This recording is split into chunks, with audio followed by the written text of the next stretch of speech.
অনেকদিন ধরেই চিঠি লিখব ভাবছিলাম, কিছুতেই আর হয়ে উঠছিল না।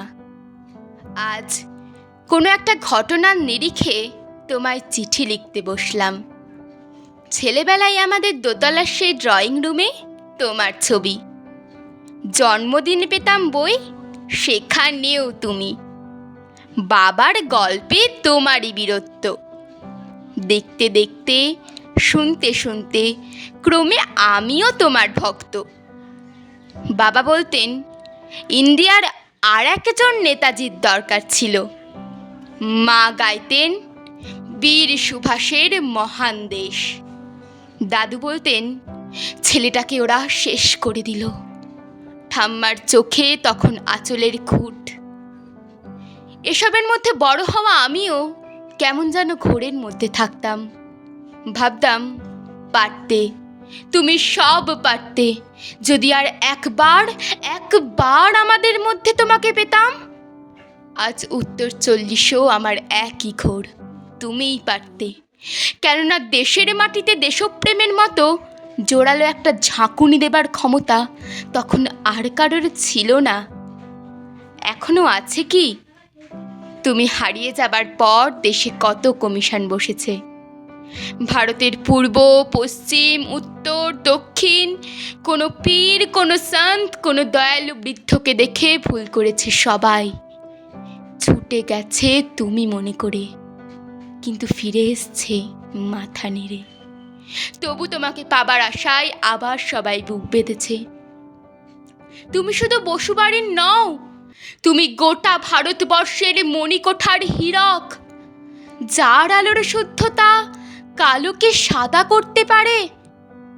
এই ভরসায় ভর করে সবাই ভেবেছিল তুমি আসবেই, কিন্তু এলে না। কেটে গেল অনেকগুলো বছর, পেরিয়ে এলাম জীবনের অনেকগুলো খোঁজে।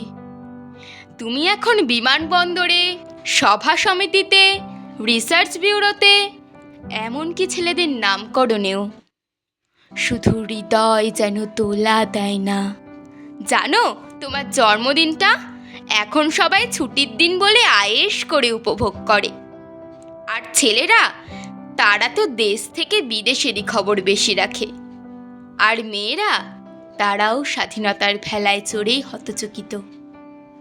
শুধু মাটিটা কাঁদে, সেই কান্না যেন ভূমিকম্প, খরা, এলেনিনো, বন্যা হয়ে চারিদিকে ভাসিয়ে দেয়।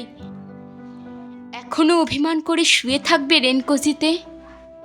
আজ যখন খাড়ের ওপর AK-47 নিঃশ্বাস, রক্তের হরি খেলা ধর্মের জিগিরে, তখন শোনাও সেই আওয়াজ।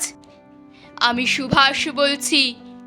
মেয়েটা দৌড়ে এসে বলবে, মা দেখো, উনি আসছেন। পাশের বাড়ির মেসোমশাই ডাকবেন জানলা দিয়ে, বৌমা, আমি বলিনি উনি ফিরে আসবেন? খোলা জানালার ধারে দাঁড়াবেন মায়েরা, তাদের ডান হাতে শঙ্খ, বা চোখে জল, নদী হবে উত্তাল, নৌকা বেসামাল।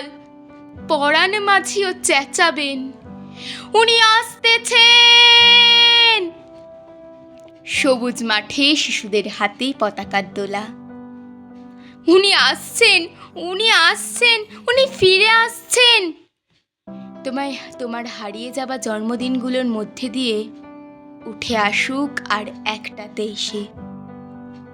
আজ স্বাধীনতার ঠিক আগের মুহূর্তে দাঁড়িয়ে তোমাকে আমার এই চিঠি। প্রণাম নিও। ভালো থেকো নেতাজি।